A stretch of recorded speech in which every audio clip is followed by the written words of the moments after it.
Okay, so I'm not, as we know, this is normally a parsha shir, which we learn something and insight into the parsha. But I thought that as we are on the second day of Elul, that I'd like to share with you, and I never give the same shir twice. I try not to, but I'd like to share with you what I spoke about on Shabbos, just to give a perspective on Elul, and I think it's an important perspective, and I think we can all grow from it in some way. And Be'ezrat Hashem will help us to take into the Elul, going into the Yamim Noraim in a profound way, and allow us to reflect on that in a different way. So what I wanted to look at is I'm going to share my screen for those of you who are on laptops or something, so that you can see the material that we're working on, at least initially. There we go. Okay. So as you can see on the screen, there are we know that there are many verses in Tanakh that have that if you work within them, you find the acronym of Elul in them. The Kitzur Shulchan Aruch quotes 4 of them, and I'm sure there are many, many more.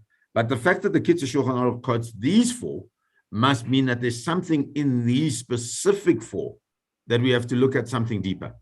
So let's start. So the first one is, everyone knows I need a load of diva. I'm going to leave that for the last, because that one's the well-known one. Let's look at some other ones.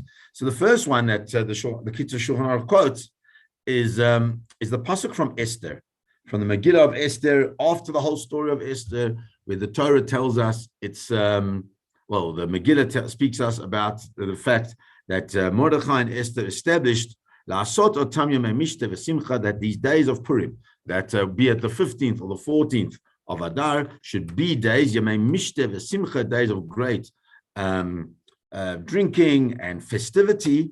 Mishloach manot ish l're'eyu matanot le'evyonim.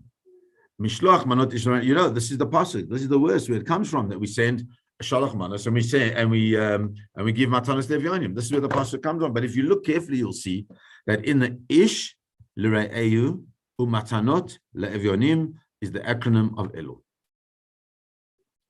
So now we're going to come back to it, but I just want you to bear in mind, we're talking about the way Rav Hutner explains the whole purpose of, quoting from the Maharal, the whole purpose of the Mishloach Manot and the Matanot Levyonim is to create harmony within society. Okay, so there already we start giving a perspective of perhaps what a focus of our Elul should be, or could be. Okay, that's number 1. Number 2, the second pasuk is a much more complicated pasuk. It's a pasuk that comes from Shmot, and in this pasuk, it's talking about the concept of the Ir Miklat. The Ir Miklat are these cities of refuge. The cities of refuge, which if a person killed somebody inadvertently, so it's not on purpose, it's not because they dislike them, they just happened to be in an environment, something happened. He was chopping wood and the handle of the axe broke and the axe head went out and killed the person, something of that nature. That is the context of this pasuk. And the pasuk says, Va'asher lo tzada v'ha'elohim ina liyado, that if the person was not hunting the other person, v'ha'elohim and Hashem ina liyado invited him into his hand.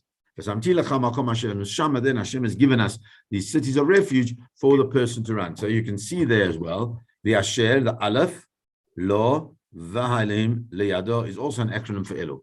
Now this one, someone pointed out to me many years ago, like this is quite a stretch, you haven't not using the first letter of the word, and then using you're not using the third word, you're using the fourth word, and missing a word, it's quite, but if the Kitzur Shulchan Aruch puts it in, the Kitzur Shulchan Aruch is a very, very massive Talmid Chacham, and he's quoting it from Chazal.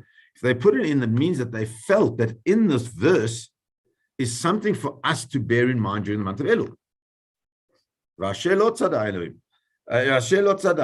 That a person, you didn't go out maliciously to hurt any person, but you did. You did inadvertently. Because that's the way HaKadosh Baruch Hu wanted, and therefore there's a place for you to run. So we have to look and try and understand how we're going to understand it in the context of Elul. Then this was from a couple of weeks ago in the parsha, where it says, "Umal Hashem Elokecha," that Hashem will circumcise es levavcha, ves levav zarecha, your heart and the hearts of your children, in order to love Hashem with all your heart and with all your soul. So this one is a completely different take, because this one is talking about, it's not talking about me and anybody else. It's talking about my relationship with HaKadosh Baruch Hu, and it's also talking about levav zarecha, my relationship with my children, and Hashem's relationship with my children. So it's something which speaks to the my relationship, as we said, but also it speaks to the manner in which I bring up my children to connect with the Ribono Shel Olam as well. It's fascinating, they're having you might hear in the background, they don't speak so loud, thank God, but there's a little like a symposium here for the girls' high school on this terrible series called My Unorthodox Life. I don't know if you've all heard of it. It's the most terrible series. So Natalie was asked to facilitate it. So we were just watching some of it last night just to give a bit of perspective. It's just revolting. And the most revolting part of it is not, everyone has their choice, they must make their choice in their lives. But the most revolting part of it is the manner in which the woman, it's a true story. It's about this woman whose name was, I can't remember her name, but it was something, Hendler, and then she left Yiddishkeit completely, and she became the CEO of the single biggest model agency in the world. It's enormous, and it's her story, not of the model agency, but her really an attack against Yiddishkeit. That's really what it is, against what she calls fundamentalism, and everything is couched in this fundamentalism. But part one, there's one scene which was actually, and then I said we got to switch it off. It's quite revolting in a way. It's like almost makes you want to like throw up. Excuse me. But she's sitting there with her son, because so she got 4 children. The one is the oldest daughter got married, and 2 days later, this woman like threw off a shaitel and went nuts. Okay, so the oldest daughter, she's married, and she's trying to convince the woman is trying to, Jessica Hart, I think her name is. She's trying to convince the woman to her daughter to be free to wear whatever she wants, whether her husband likes it or not. And if her husband objects to the fact, because her husband comes from home, they all come from homes. If her husband objects to the fact that she wants to wear pants now, that it's disgusting and it's fundamentalism. Like there's no engagement. It's very vicious. The other daughter is now discovered her sexuality, and she's a lesbian. And the mother just encourages it because it's all freedom. Then the other son was a frum guy to Shiva, and then he discovered that he actually likes a certain girl, and his mother is encouraging him to like kiss her, and it's all crazy. The little boy who's in yeshiva, he must be 14, 15 years old, and he's like really committed. He's in it. He wants it, and the mother is going off at him as how ridiculous it is and how sad it makes her that he's so committed to this fundamentalism thing. And all I'm thinking to myself is like, wow, how does a person have such a chutzpah, but to it's one thing you don't believe in something, one thing you don't agree with it, but to have such a vicious approach to trying to get your children in such a way, and it's complete opposite of this pasuk. What we try and do is we don't try and put our children into a negative space. We try to put them into a positive space of la'ava, to love, to find things beautiful about the world in which we live, to find things beautiful about HaKadosh Baruch Hu and all the gifts that he gives us. And it struck me. Sorry, I went on a bit of a tangent, but I just had to get it out. So if you don't mind. Okay, so those are the 3. The last one is the one we all know about. I'm for my beloved is for me. And these are beautiful psukim, and all of them are things. But what struck me when I saw these psukim is that we know that the world is based on 3 pillars. Torah, Avodah, and Gemilut Chasadim, those 3 pillars. Torah, the Maharal explains, is my relationship with Hashem. Gemilut Chasadim is obviously my relationship with others. And the Avodah, which is Tefillah, is my relationship with myself. And all of those are reflected in these psukim. Ish Tera'el Matanot Levyonim is obviously outwards. Is also reflected onto somebody else. If I do something to somebody inadvertently, I didn't mean to hurt them. I still have to look into myself and say, wow, what do I do with this type of tshuva process? Then there's that I have to circumcise my heart. That's my relationship with Hashem. That's my relationship with myself. I've got to understand my understanding where I'm coming from. And finally, I need the dili as my relationship with HaKadosh Baruch Hu. And those are reflected in these 4 psukim, which give us this the structure in which to go into Elul. Now, we understand that there's this concept of Itrututa de la Eila and Itrututa de la Tata, which means Hashem either is awakened from above, or we are awakened from below. According to Chassidus, Elul is the time that we wake we wake ourselves up. We are the ones that have to be awoken. When we wake ourselves up, so then the HaKadosh Baruch Hu wakes up as well, because we bring him down into our world. And that's this whole concept, of HaMelech Basadeh. The king is in the field, and what it means is that HaKadosh Baruch Hu has come out to us. We just have to go to him. We have to move. If we move, then our relationship is the most powerful thing that we can have.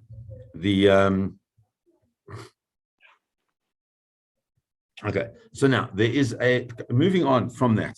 What I want to look at is this. It's an incredible Gemara because it's difficult to understand, and I want to look at what's called the Bnei Yissaschar. Bnei Yissaschar was one of the great Hasidic commentaries. I just want to look at what he says about this Gemara, because we'll see in it something very beautiful. So the Gemara says the following: Amar Rabbi Akiva. Rabbi Akiva said, this is the great Rabbi Akiva. Now remember, just contextualize Rabbi Akiva. Rabbi Akiva is always finding something positive about everything. It's an amazing thing that he has that positivity, and it's something to really have aspirations to be like, because everything. So he says the following: Ashreichem Yisrael, you are so lucky, you are so happy, Bnei Yisrael. Why? Lifnei mi atem matarim. Who are you going to become purified in front of? Umi mataher etzchem. And who's going to purify you? And he answers, Avichem b'shabbat shamayim, your Father in heaven. The answer to 2 questions, who are you going to become purified in front of, and who is going to purify you, who's going to be matayr you, is Avichem Shabbat Shamayim, your Father in heaven. And it says, he quotes from a pasuk in Yechezkel, V'zarakti aleichem mayim tohim v'tartem. I'm going to throw the waters, meaning the waters of purification upon you, and then you'll become tahor. And it says, in pasuk in Yirmiyahu, Mikveh Yisrael Hashem. Hashem is the mikveh of the Jewish people. Now listen to this. Ma mikveh matayr tatmeim. In the same way as the mikveh matayr purifies those who are tamei, afa kadosh baruch hu matayr Israel. So too, the Ribbon Shalom, Hashem himself, is matayr the Jewish people. He purifies the Jewish people. So it's interesting that you have this thing that there are 2 things. Firstly, who in front of whom are we purified? In front of HaKadosh Baruch Hu. But in actual fact, it's not in front of HaKadosh Baruch Hu, it's through the medium of HaKadosh Baruch Hu that we become tahor. So let's try and understand this. Because if we're going to say lifnei mi, when do we stand so overtly in front of HaKadosh Baruch Hu? So that's the time of Elul. Elul is that time Hashem is coming into the field. We're going to go out to him, and there's really this like one-on-one meeting, engagement with each other. And it's at that point in time that this mikveh Yisrael, that this process of purification begins. So let's try and understand what he's talking about, says the Bnei Yissaschar, using a Rambam. The Rambam is halacha, and the Rambam is going to give us an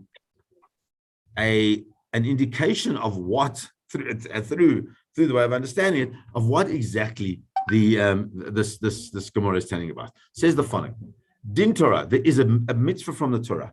Shekol mayim mechunasim tovlim b'hem. You can, any body of water that's gathered together, you can go into the mikveh. That's called the mikveh mayim. And then he says, and he goes through different, how does it have to be? It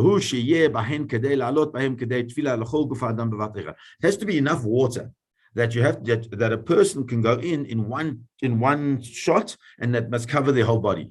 So how much is that? because the Torah doesn't give us shiurim. The Torah doesn't give us specific amounts. So says the Rambam, Aru Chachamim Ama Alama Barum Shlosh Amot. It's 3. It's 1 by 1 by 3 amot. And then how much is that? V'shiur zeh machzik 40 sa'ah mayim. And that measurement holds 40 sayers of water. Now, having got there, we need to understand the number 40, by definition, should say to us, hold on a second, we're talking about Elul. We're talking about this powerful month that goes from the first day of Elul. We start blowing the shofar, we say David Hashem Ori, we're doing all these things. What's so special about if Elul connects to the mikveh? There's something about 40. What is 40? It's the 40 days that begin Elul and end on Yom Kippur. Now, once we understand that, we can understand that there's something about the month of Elul that in a way it serves as a mikveh for the Jewish people. So it comes along the Bnei Yisachar and he says the following. And I'm going to read it in the Hebrew and translate as I have already done because it's so important for us to understand. The first thing he does is he quotes this Gemara that we spoke about. And he says, Dinei, the mikveh, in the mikveh, listen, this is unbelievable. In the mikveh, there are the 40 sayah of water. That sayah is just a measurement. There are other measurements that exist in the Torah. And then one of the other measurements is a lug. And a lug, there are 960 lugim in 40 sayahs of water. Why is that so important?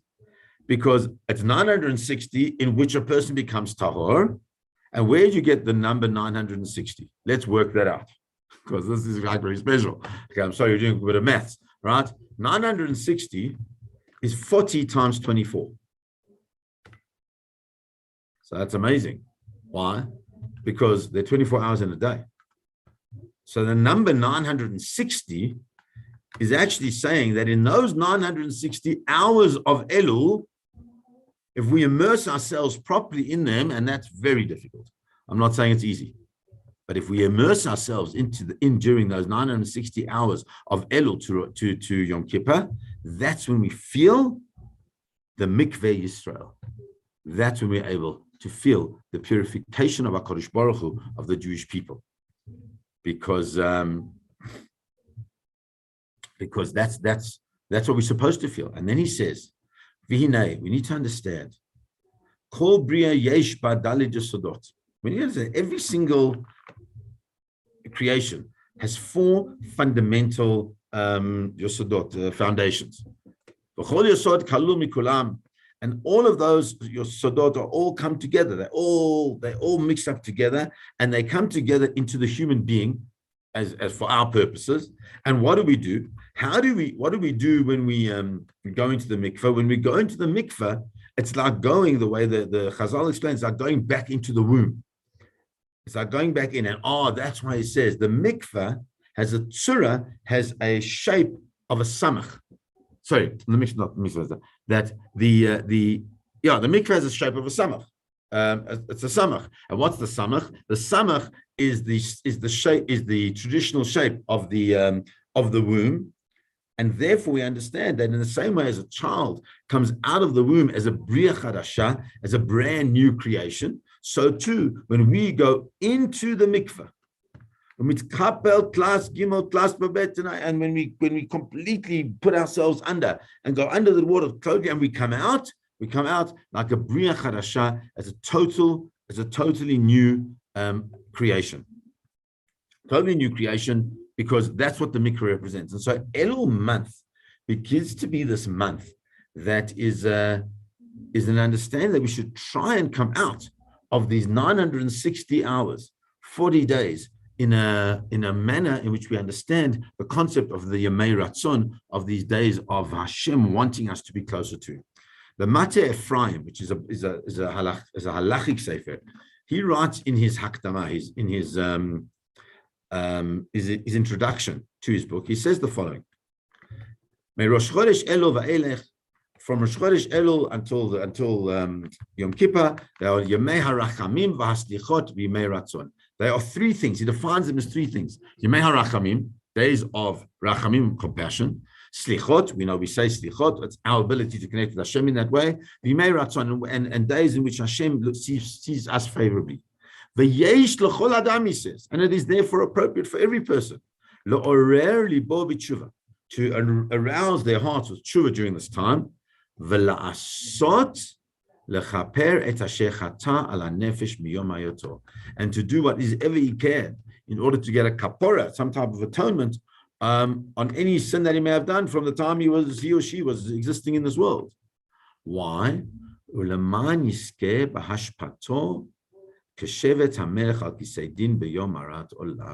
In order that he will be merit through that space and that process of tshuva, he will merit that when HaKadosh Baruch Hu sits on his kisei din b'yom harat olam, when Hashem sits on the seat of judgment on hayom harat olam, on the day in which the world was created, he will be able to tap into the merit of those days of Elul, which are days of rachamim, shlichot, and ratzon, and therefore find a favorable judgment. And out of that we can see that what the Mateh Ephraim is telling us is that we understand what is Yom Hadin. Yom Hadin is the day of judgment.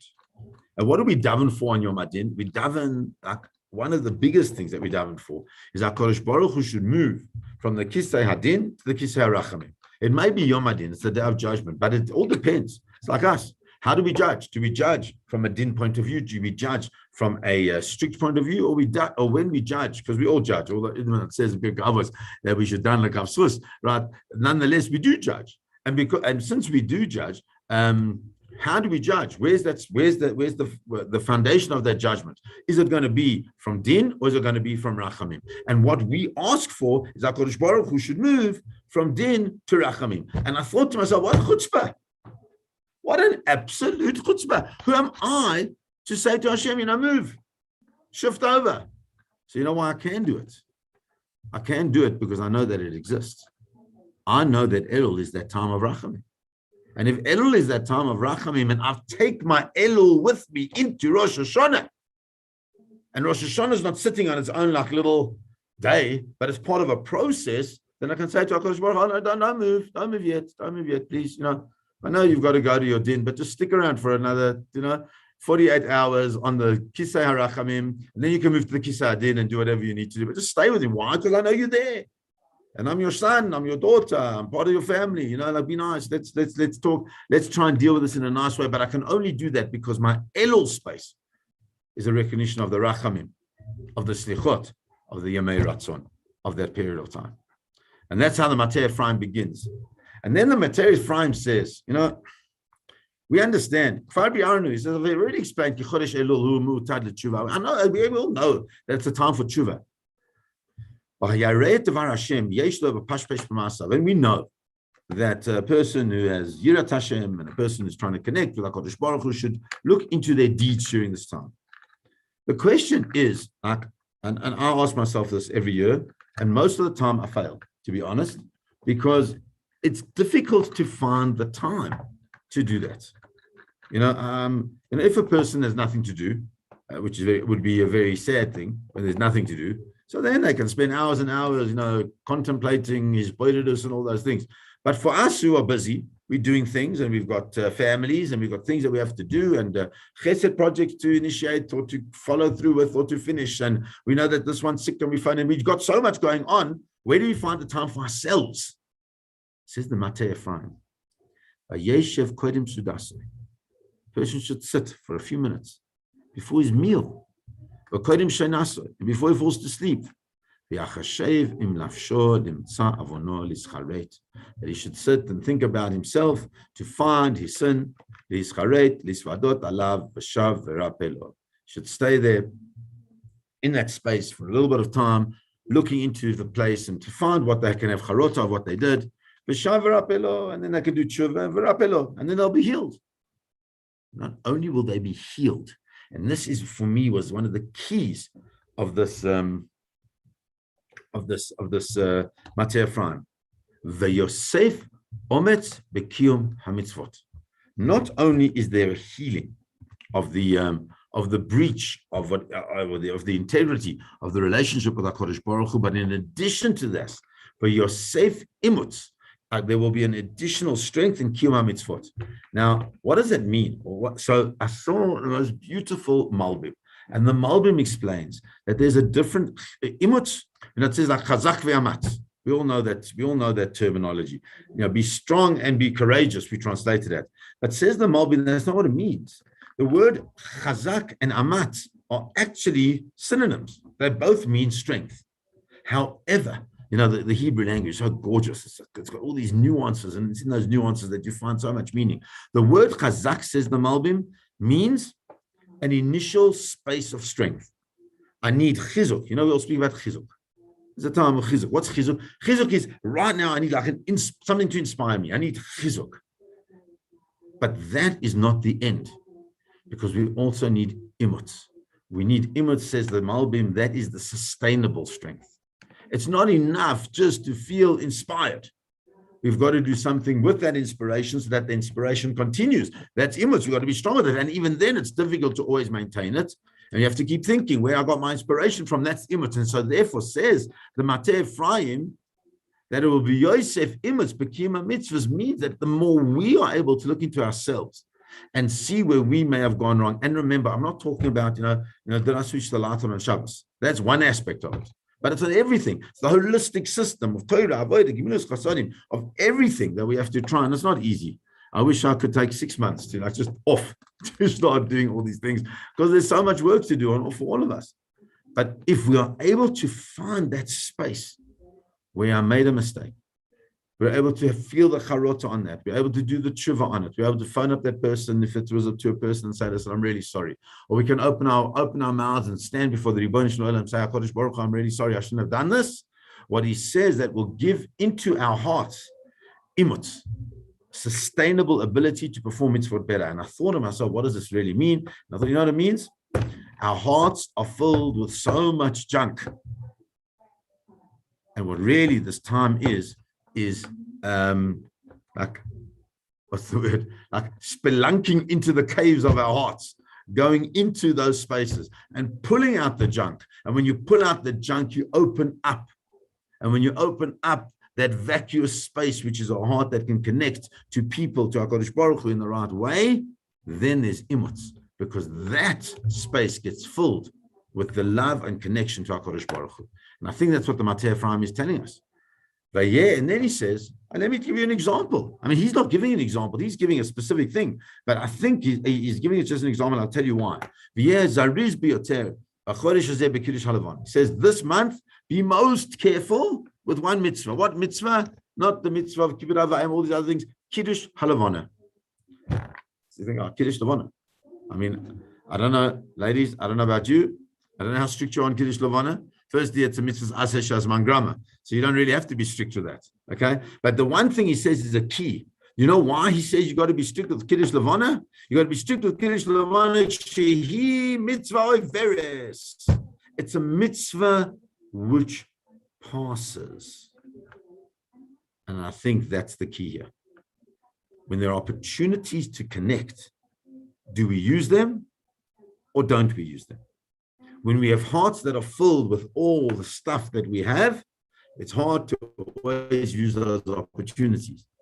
But if we are able, as the Mateh Ephraim says, to spend some time before we eat, to spend some time before we go to sleep, and just to think about the year that has been, wow, then we open that up. And we open that up, then we find more opportunities. And one of the most simple ones, and I don't think women have an obligation of Kiddush Levana.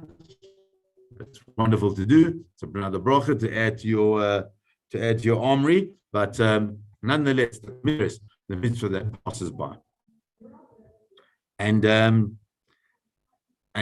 therefore it's on that it just says finally it says what's the passing in Devarim says V'shav Hashem Elokecha yishvatcha v'yirchamecha.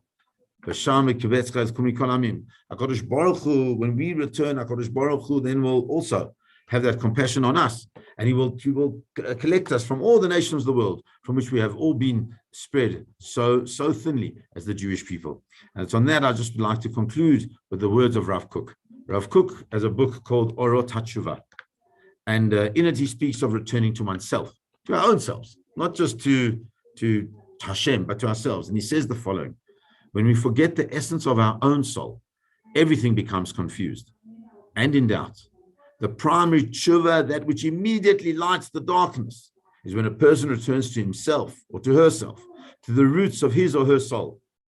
Then they will immediately return to God, to the soul of all souls. And I think that is the time of Elul. That's where we're in. We're in that space. Please God, we should all feel that power to connect in a profound way. And Bezrat Hashem, in that way, we find Hashem sitting on his Kisei Harachamim, on the Yom Adin. And because he's sitting on that Kisei Harachamim, and we can say to him, stay where you are, it should be a year